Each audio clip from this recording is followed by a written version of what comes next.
Hello বন্ধুরা, আপনারা সবাই কেমন আছেন? আশা করি ভালো আছেন। সবাইকে জানাই ঈদ মোবারক। এই যে আমাদের দুইটা খাসি, এগুলো জবাই দিবে, কোরবানি দেওয়া হবে, নিয়ে আসছি। দেখেন, খুবই বড় বড় খাসি। আর এই পাশে আমাদের গরু জবাই দালাইছে, আরেকটা নিয়ে আসছে, ওইটাও জবা দিব।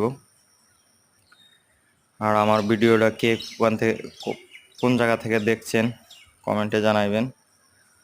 আর একটা বিষয় হলো এই দিনে কিন্তু অনেক গরু ছাগল, লাখ লাখ গরু ছাগল কোরবানি দেওয়া হবে।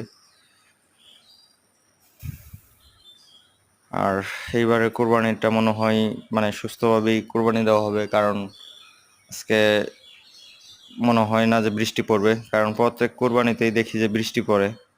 আজকে মনে হয় বৃষ্টিটা পড়বে না, সবাই মানে নিঃস্বাধীনভাবে কোরবানিটা দিতে পারবে, বৃষ্টির কোনো ঝামেলা নাই। আর আমার ভিডিও যদি ভালো লাগে লাইক কমেন্ট শেয়ার করবেন, সাবস্ক্রাইব